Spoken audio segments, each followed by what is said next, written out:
Hello guys, வணக்கம் and welcome back to சிறப்பு media 2.0. நான் உங்கள் உதய். இந்த வீடியோவில் நம்ம எதை பற்றி பார்க்க போகிறோம் அப்படின்னு பார்த்தீங்கன்னா, பிக் பாஸ் சீசன் 8ஓட 10வது வாரத்துக்கான 5வது நாளுக்கான இரவு நேர ஓட்டிங் முடிவுகளை தான் இந்த வீடியோவில் முழுசாக பார்க்க போகிறோம். ஸோ இந்த வீடியோக்கு போகிறதுக்கு முன்னாடி நம்மளோட சேனலை சப்ஸ்கிரைப் பண்ணாதவங்க சப்ஸ்கிரைப் பண்ணி வச்சுக்கோங்க. பக்கத்தில் ஒரு பெல் ஐக்கான் இருக்கும், அதையும் ப்ரெஸ் பண்ணி ஹாலில் போட்டுக்கோங்க. அப்போ தான் நாங்கள் அப்டேட் பண்ணுற ஒவ்வொரு விஷயமும் நோட்டிஃபிகேஷன் வந்து சேரும். அதை தான் இந்த வீடியோ குறைஞ்சபட்சம் ஒரு 1000 லைக் நான் எதிர்பார்க்குறேன். ஸோ லைக் போடுங்க, வீடியோ பாருங்கள்.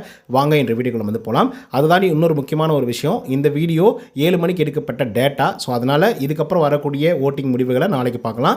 நம்பர் 1 பொசிஷனில் பவித்ரா, அவங்க வாங்கிய ஓட்டுகளோட எண்ணிக்கை 1,48,814 ஓட்டுகளாகும். பர்சன்டேஜ் வைஸ் அப்படின்னு சொல்லி பார்க்கும்போது 20.09% வந்து இருந்துட்டுருக்காங்க நம்மளுடைய பவித்ரா அவர்கள். ஸோ பவித்ராவுக்கு அட்டகாசமான வாக்குகள் வந்து இந்த வாரத்தில் வந்து குவிஞ்சிருக்கு. இது ஆர்கானிக் ஓட்டா இல்லை வந்து எல்லாரும் சொல்கிற மாதிரி முத்துக்குமரன் மஞ்சரியோட ஓட்டா அப்படிங்கிறது நெக்ஸ்ட் வீக்கில் வந்து இவங்க ஒரு வேளை நாமினேஷனில் வந்தாங்க அப்படின்னா தெரிஞ்சிடும். அதுக்கடுத்த 2வது பொசிஷனில் நம்மளுடைய சௌந்தர்யா, அவங்க வாங்கிய ஓட்டுகளோட எண்ணிக்கை 1,40,214 ஓட்டுகளாகும். பர்சன்டேஜ் வைஸ் அப்படின்னு சொல்லி பார்க்கும்போது 18.93% வந்து இருந்துட்டுருக்காங்க நம்மளுடைய சௌந்தர்யா அவர்கள். ஸோ இவங்களுக்கு ஆர்கானிக் ஓட்டிங்ஸ் தான் வந்து விழுந்துட்டுருக்கு. அது தாண்டி பவித்ராவுக்கும் சௌந்தர்யாவுக்கும் ஏகப்பட்ட இடைவேளை வந்து பார்த்திங்கன்னா இருந்துட்டு இருந்தது நேற்றுக்கு வரைக்கும். பட் இப்போது Soundarya back to the form அப்படிங்கிற மாதிரி அடித்து தும்சம் பண்ணி கிட்டத்தட்ட 8000 வாக்குகள் மட்டும்தான் வித்தியாசத்தோடு வந்து இருந்துட்டுருக்காங்க பவித்ராவோட கம்பேர் பண்ணும்போது.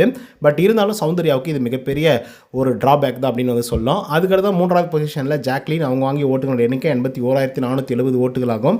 பர்சன்டேஜ் வைஸ் அப்படின்னு சொல்லி பார்க்கும்போது 11% வந்து வாங்கியிருக்காங்க ஜாக்லின் அவர்கள். ஸோ இந்த வாரத்தோட தொடக்கத்தில் 10% ஆரம்பித்து மறுபடியும் 9% வந்து போய் மறுபடியும் 8க்குள்ளே போய் மறுபடியும் வந்து பார்த்திங்க அப்படின்னா 11% வந்து வாங்கியிருக்காங்க ஜாக்லின். ஸோ அதனால் வந்து ஜாக்லின் அவர்களுக்கு ஒரு பெரிய சப்போர்ட் இப்போதைக்கு வந்து கிடச்சிட்ருக்கு.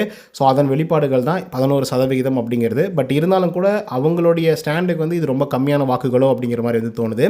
அதுக்கடுத்த 4th பொசிஷனில் அருண் பிரசாத், அவர் வாங்கிய ஓட்டுகளோட எண்ணிக்கை 71,847 ஓட்டுகளாகும். பர்சன்டேஜ் வைஸ் அப்படின்னு சொல்லி பார்க்கும்போது 9.7% வந்து இருந்துட்டுருக்கார் நம்மளுடைய அருண் பிரசாத் அவர்கள்.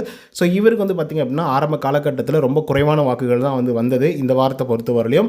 அதை தாண்டி 8வது பொசிஷனில் வந்து இருந்தார். அதுக்கப்புறம் படிப்படியாக மேலே ஏறி 4வது பொசிஷனுக்கு வந்து வந்திருக்காப்புல. ஸோ இதை வந்து தக்க வச்சுப்பாரா இல்லை மறுபடியும் ஏதாவது பேசி டப்புக்கு டப்பா அப்படின்லாம் பேசி அவருடைய சுயமரியாதையை இழந்து விடுவாரா அப்படிங்கிறத பொறுத்திருந்து பார்ப்போம். அதுக்கடுத்த 5th பொசிஷனில் சத்யா, அவர் வாங்கிய ஓட்டுகளோட எண்ணிக்கை 63,902 ஓட்டுகளாகும்.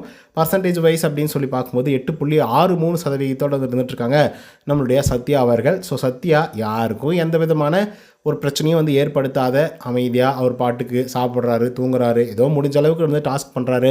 சண்டைகள்லாம் போடுறத வந்து அவாய்ட் பண்ணிக்கிட்டு அவர் பாட்டுல வந்து இருக்காப்புல. ஸோ அதனாலே வந்து பார்த்திங்க அப்படின்னா அவரையும் நிறைய பேருக்கு வந்து பிடிச்சிருக்கு. ஸோ அதன் காரணமாக அவருக்கும் நல்ல வாக்குகள் வந்து வந்திருக்கு. அதுக்கடுத்த 6th பொசிஷனில் நம்முடைய ரயான், அவர் வாங்கிய ஓட்டுகளோட எண்ணிக்கை 63,672 ஓட்டுகளாகும். பர்சன்டேஜ் வைஸ் அப்படின்னு சொல்லி பார்க்கும்போது 8.6% வந்து இருந்துட்டுருக்காரு நம்மளுடைய ரயான் அவர்கள். ஸோ இவருக்கு ஒரு நல்ல வாக்குகள் வந்து கிடச்சிருக்கு. சத்யாவுக்கு ஈக்குவலாக கிடச்சிருக்கு அப்படின்னா அது சாதாரணமாக நம்மளால் எடுத்துக்க முடியாது. அதை தாண்டி வைல்டு கார்டு என்ட்ரி கொடுத்ததில் 3 பேர் வந்து பார்த்திங்க அப்படின்னா ஓகே அப்படின்னு வந்து சொல்லலாம். அதில் ஒன்று வந்து பார்த்திங்கன்னா நம்மளுடைய மஞ்சரி, 2வது ராணவ், 3வது நம்மளுடைய ரயான் அவர்கள். ஸோ 3 பேருமே அட்டகாசமாக கேம் ப்ளே பண்ணிகிட்ருக்காங்க. ஸோ அதோட வெளிப்பாடுகள் ஓட்டிங்ஸில் நல்லாவே தெரிகிறது. அதுக்கடுத்து 7வது பொசிஷனில் அன்ஷிதா, அவங்க வாங்கிய ஓட்டுகளோட எண்ணிக்கை அப்படின்னு சொல்லி பார்க்கும்போது 62,971 ஓட்டுகளாகும். பர்சன்டேஜ் வைஸ் அப்படின்னு சொல்லி பார்க்கும்போது 8.5% அது இருந்துட்டுருக்காங்க அன்ஷிதா அவர்கள். ஸோ அன்ஷிதாவுக்கு ரொம்ப குறைவான வாக்குகள் தான் இந்த வாரத்தை பொறுத்த வரலையும். ஏன்னா லாஸ்ட் வீக்கில் வந்து எல்லாருமே நாமினேஷன் இருக்கும்போது அடித்து தும்சம் பண்ணி 4வது பொசிஷன் 5வது பொசிஷன் அப்படிங்கிற மாதிரி வந்திருந்தாங்க. பட் இப்போ இருக்கிறது எல்லாருமே டம்மி பிளேயர்ஸ் என்னை பொறுத்த வரலையும். சௌந்தர்யாவை தவிர. எதுக்காக சௌந்தர்யா பேர் சொல்கிறேன் அப்படின்னா அவங்க அதிகப்படியான வாக்குகள் இதுக்கு முன்னாடி காலங்களிலே வாங்கியிருக்காங்க. அப்படி இருந்தும் அன்ஷிதா ரொம்ப குறைவான வாக்குகள் தான் வந்து வாங்கியிருக்காங்க. அதுக்கடுத்து 8வது பொசிஷனில் விஜய் விஷால், அவர் வாங்கிய ஓட்டுகளோட எண்ணிக்கை 61,713 ஓட்டுகளாகும். பர்சன்டேஜ் வைஸ் அப்படின்னு சொல்லி பார்க்கும்போது 8.33% வந்து இருந்துட்டுருக்காரு விஜய் விஷால் அவர்கள். ஸோ விஜய் விஷாலுக்கு வந்து நல்லாவே தெரிஞ்சிருக்கு போல் இந்த டைட்டிலை வின் பண்ணிட்டோம் அப்படின்னா நம்ம வாழ்க்கையில் ஜெயிக்க மாட்டோம் அப்படின்னு சொல்லிட்டு. ஸோ அதனால தான் வந்து ஓகே எனக்கு இதெல்லாம் வேணாப்பா, நான் வந்து பிக் பாஸ் வீட்டுக்குள்ளே இருப்பேன் அவ்வளோதான் அப்படிங்கிற மாதிரி வந்து விளையாடிட்டுருக்காரு. அதுக்கு ரீசன் என்ன அப்படிங்கிறத கொஞ்சம் லேட்டராக வந்து டிஸ்கஸ் பண்ணலாம். அதுக்கடுத்து 9வது பொசிஷனில் நம்மளுடைய தர்ஷிகா, அவங்க வாங்கிய ஓட்டுகளோட எண்ணிக்கை 46,191 ஓட்டுகளாகும். பர்சன்டேஜ் வைஸ் அப்படின்னு சொல்லி பார்க்கும்போது 6.22% வந்து இருந்துட்டுருக்காங்க நம்மளுடைய தர்ஷிகா அவர்கள். ஸோ தர்ஷிகாவுக்கு ரொம்ப குறைவான வாக்குகள் 6%, 6.5% வந்து தாண்டவே கிடையாது. அதுதாண்டி ரொம்ப குறைவான வாக்குகளும் அவங்க தான் வாங்கியிருக்காங்க. ஸோ அதனால் எவிக்ஷனில் அவங்க தான் வந்து இருக்க போகிறாங்க. ஆனால் ஒரே ஒரு பிரச்சனை, சிங்கிள் எவிக்ஷனா இல்லை டபுள் எவிக்ஷனா அப்படிங்கிறது தான். ஒருவேளை டபுள் எவிக்ஷனாக இருந்துச்சு அப்படின்னா தர்ஷிகாவை ஒரு ஆளை வந்து எவிக்ட் பண்ணுவாங்க. இன்னொரு ஆள் யார் அப்படின்றது ரொம்ப பெரிய டிஸ்கஷனில் வந்து போவாங்க. அதில் சத்யா, ரயான், அன்ஷிதா அண்ட் விஜய் விஷால், ஸோ இவங்க 4 பேருமே வந்து இருந்துகிட்ருப்பாங்க. ஸோ இந்த 4 பேரில் வந்து உங்களுக்கு பிடிச்ச கண்டஸ்டன்ட் யார், இவங்க இருந்தால் ஓகே, இல்லை இவங்க வேணாம், இவங்க எவிக்டாக வெளியே போனால் நல்லாயிருக்கும் அப்படின்னு சொல்லி நீங்கள் யாரை நினைக்கிறீங்க அப்படிங்கிறத கமெண்ட்டில் வந்து பதிவு பண்ணுங்கள். விஜய் விஷாலுடைய கேம் பிளே பற்றி நான் சொல்லணும்னு சொல்லியிருந்தேன் இல்லையா, அது என்ன அப்படின்னு பார்த்தீங்கன்னா, இதுக்கு முன்னாடி 7 சீசன்கள் வந்து நடந்திருக்கு. அந்த 7 சீசன்களில் யாரெல்லாம் வந்து வெற்றி கனியை சுவைச்சாங்களோ, அதாவது டைட்டில் வின்னர் ஆனாங்களோ, அவங்கெல்லாம் வாழ்க்கையில் பெருசாக சாதிக்கவே இல்லை. சினிமா இண்டஸ்ட்ரியிலையும் பெருசாக பண்ணல, அதே மாதிரி அதை தாண்டி எதுவுமே பெருசாக வந்து பண்ணல அப்படின்னு தான் வந்து சொல்லணும். ஸோ அப்படி இருக்கும்போது இவர் வந்து டைட்டில் வின்னர் ஆகக்கூடாது அப்படிங்கிற ஒரு முடிவிலே இருக்காரோ அப்படிங்கிற மாதிரி வந்து தோணுது. ஒன்று. இரண்டாவது விஷயம் என்ன அப்படின்னு பார்த்தீங்கன்னா, ஏன் அப்படி நடக்கலை, அப்போ மற்றவங்களுக்கெல்லாம் நல்லா நடந்துடுச்சா, டைட்டில் வின் ஆகாதவங்களுக்கெல்லாம் நல்ல ஒரு லைஃப் அமைஞ்சிருச்சா அப்படின்னு கேட்டிங்கன்னா, நிறைய பேருக்கு வந்து அமைஞ்சிருக்கு. அதில் குறிப்பிட்டு சொல்லணும் அப்படின்னு பார்த்தீங்கன்னா, ஹரிஷ் கல்யாணம் வந்து சொல்லலாம். அதுக்கப்புறம் நம்மளுடைய கவின் அவர்களை வந்து சொல்லலாம். ஸோ அதே மாதிரி தர்ஷனை வந்து சொல்லலாம். ஸோ இந்த மாதிரி வந்து நம்ம சொல்லிக்கிட்டு போயிட்டே இருக்கலாம். ஸோ நிறைய பேருக்கு வாய்ப்புகள் வந்து கிடச்சிருக்கு. ஹீரோவாக கூட வந்து நடிச்சிருக்காங்க. பட் அவங்க எல்லாமே பெருசாக வந்து டைட்டில் வின் ஆகாத ஆட்களாக தான் இருந்திருக்காங்களே தவிர, டைட்டில் வின் ஆனவங்க வந்து பெருசாக வந்து ஜொலிக்கலை அப்படிங்கிறது தான் உண்மையும் கூட. இது வந்து ஒரு மித்தாகவே இருக்குது. ஸோ நம்மளுடைய பிக் பாஸில் மட்டும் கிடையாது, தமிழில் மட்டுமே கிடையாது, தெலுங்குலேயும் வந்து இதே பிரச்சனை, மலையாளத்துலேயும் இதே பிரச்சனை தான். ஸோ ஒரு 90 நாள் 95 நாட்கள் இல்லை ரன்னர் அப் ஆனவங்க இவங்கெல்லாம் கூட வந்து பார்த்திங்க அப்படின்னா பெரிய பெரிய படங்களில் கமிட் ஆகிருக்காங்க, படங்கள் வந்து நடிச்சிருக்காங்க. நான் சொல்கிறது நம்ம லாங்குவேஜில் மட்டும் கிடையாது, அதர் லாங்குவேஜஸ்லேயும் இதெல்லாம் நடந்திருக்கு. ஆனால் வின் பண்ணவங்க யாருமே பெருசாக வந்து ஜொலிக்கலை அப்படிங்கிறது தான் இப்போ வரைக்குமே நிதர்சனமான ஒரு உண்மையாக வந்து இருந்துகிட்ருக்கு.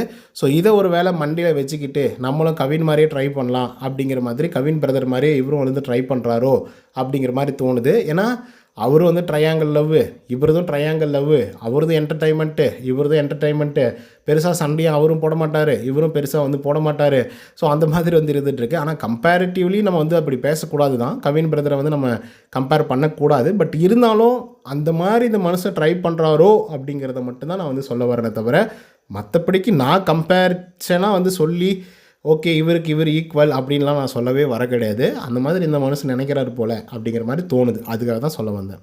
அதே மாதிரி இந்த வாரத்தை பொறுத்தவரையிலையும் அந்த ஓட்டிங் முடிவுகள் அப்படிங்கிறது வந்து ரேலி மாதிரி வந்து போயிட்டுருக்கு. யார் எப்போ மேலே போயிருக்காங்க, யார் கீழே வந்திருக்காங்க அப்படிங்கிறத நம்மளால் கணிக்கவே முடியல அப்படின்னு தான் வந்து சொல்லி ஆனோம். குறிப்பாக அதுக்கு எக்ஸாம்பிளாக வந்து சொல்லணும் அப்படின்னா நம்மளுடைய பவித்ரா அவர்களை வந்து சொல்லலாம். பவித்ராவுக்கு இவ்வளோ வாக்குகளா, அடேங்கப்பா அன்அஃபிஷியல்லே இவ்வளோ வருதே அப்படின்ற மாதிரி யோசிக்கிற அளவுக்கு வந்து பார்த்திங்க அப்படின்னா பவித்ரா ஜனனிக்கு திடீர்னு இவ்வளோ வாக்குகள் வந்து வர ஆரம்பிச்சிருச்சு. ஸோ இதுக்கு வந்து நிறைய பேர் வந்து சொல்லக்கூடிய காரணங்கள், ரீசன்ஸ் எல்லாம் என்னவா இருக்குது அப்படின்னா, பவித்ரா ஜனனிக்கு வந்து முத்துக்குமரனுடைய சப்போர்ட் வந்து இருக்குது. ஸோ அவருடைய ஃபேன்ஸ் எல்லாம் சேர்ந்துக்கிட்டு தான் பவித்ரா ஜனனி அவர்களுக்கு மிகப்பெரிய ஒரு சப்போர்ட்டை வந்து தெரிவிக்கிறாங்க. அதனால தான் பவித்ரா அவர்களுக்கு அவ்வளோ வாக்குகள் வந்து வந்திருக்கு அப்படிங்கிற மாதிரி சில பேர் வந்து ஆர்கானிக்காகவே எனக்கு வந்து பயங்கரமாக பவித்ரா அவர் வந்து பிடிக்கும், அவங்களுடைய கேம் பிளே சூப்பராக இருக்குது, யார் மனசும் புண்படுத்துறதில்ல, யாருடைய சண்டைக்கும் அவங்க வந்து பெருசாக போனதில்லை. ஸோ ஒரு டாஸ்க் அப்படின்னு சொல்லி வரும்போது அந்த டாஸ்க்குக்காக தன்னால் என்ன பண்ண முடியுமோ அத்தனையும் வந்து பண்ணிகிட்ருக்காங்க. ஸோ அதனால் வந்து பவித்ரா ஜனனிக்கு நான் ஓட்டு போடுறேன் அப்படின்னு சொல்லிவிட்டு நிறைய பேர் வந்து சொல்கிறத நம்மளால் வந்து பார்க்க முடியுது. நம்மளுடைய சேனலுக்குள்ளேயே கமெண்ட்ஸ் வந்து பண்ணுறதும் வந்து தெரியுது. பட் என்னை பொறுத்தவரையிலும் என்ன அப்படின்னு பார்த்தீங்கன்னா, ஓகே முத்துக்குமரனுடைய வாக்குகள் வந்து பிரிஞ்சு பவித்ராவுக்கு விழுது அப்படின்னா விழும், ஒரு 5லேருந்து 10% விழும்னு வச்சுக்கோங்களேன். ஸோ அதுக்காக வந்து பார்த்திங்க அப்படின்னா பவித்ரா ஜனனிக்கு மொத்தமே வந்து முத்துக்குமரன் கிட்ட தான் வருது, அவருடைய ஃபேன்ஸ் தான் வந்து ஓட்டிங்ஸ் போடுறாங்க அப்படிங்கிறத என்னால் வந்து எடுத்துக்க முடியல. இப்போ முத்துக்குமரன் ஜாக்லின் கிட்ட அவ்வளோ க்ளோஸாக வந்து பழகிறாப்புல. ஸோ அப்படி இருக்கும்போது ஏன் வந்து ஜாக்லின் அவர்களுக்கு வந்து அதிகப்படியான வாக்குகள் வரல அப்படின்ற கேள்வி வந்து நமக்குள்ளே வந்து எழும்பணும்ல.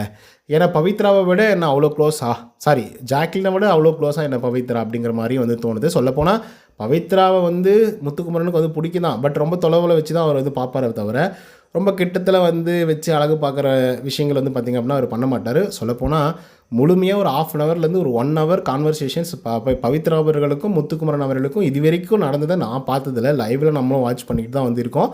நேற்றுக்கோ முந்தினேத்திக்கோ ஒரே ஒரு விஷயத்தை பற்றி மட்டும் டிஸ்கஸ் பண்ணாங்களே தவிர மற்றபடிக்கு இவங்க 2 பேரும் ரொம்ப காம்போவாக இருந்து நிறைய விஷயத்தை வந்து டிஸ்கஸ் பண்ணுறது, குறிப்பாக அந்த கேம் பிளே வந்து டிஸ்கஸ் பண்ணுறது, ஓட்டிங்ஸை பற்றி பேசுகிறது, இந்த மாதிரி எதுவுமே இல்லை. ஸோ அப்படி இருக்கும்போது முத்துக்குமரனுடைய ஓட்டிங்ஸ் எப்படி கன்வெர்ட் ஆச்சு அப்படிங்கிறது எனக்கு புரியல. ஸோ உங்களுக்கு புரியுது, ஆமாப்பா நான் வந்து முத்துக்குமரனுடைய சப்போர்ட்டர் தான், ஆனாலும் நான் வந்து இந்த வாரம் வந்து பவித்ராவுக்கு வந்து நான் ஓட் போட்டிருக்கேன் அப்படின்னு நீங்கள் நினச்சிங்க, இல்லை போட்டிருக்கீங்க அப்படின்னா கமெண்ட்ஸில் வந்து சொல்லுங்கள். கண்டிப்பாக நான் வந்து தெரிஞ்சு புரிஞ்சு அதுக்கப்புறம் இன்னொரு வீடியோ நான் வந்து போடுறேன். ஸோ ஓகே கைஸ், இந்த வீடியோ மூலிமா யார் யார் எந்தெந்த பொசிஷனில் இருக்காங்க, யார் எவ்வளோ ஓட்டிங்ஸ் வந்து வாங்கியிருக்காங்க அப்படிங்கிறத பற்றி டீட்டெயிலாகவும் விலாவரியாகவும் பார்த்தோன்னு நான் நினைக்கிறேன். ஸோ இந்த வீடியோ உங்களுக்கு வந்து பிடிச்சிருந்தா இதே மாதிரி பிக் பாஸோட அப்டேட்ஸ்லாம் தெரிஞ்சுக்கணும் அப்படின்னு நினச்சிங்கன்னா நம்மளுடைய சிறப்பு மீடியா 2.0 அப்படிங்கிற சேனலை சப்ஸ்கிரைப் பண்ணாங்க, சப்ஸ்கிரைப் பண்ணி வச்சுக்கோங்க. பக்கத்தில் ஒரு பெல் ஐக்கான் இருக்கும், அதையும் ப்ரெஸ் பண்ணி ஹாலில் போட்டுக்கோங்க. அப்போ தான் நாங்கள் அப்டேட் பண்ணுற ஒவ்வொரு வருஷமும் நோட்டிஃபிகேஷன் வந்து சேரும்.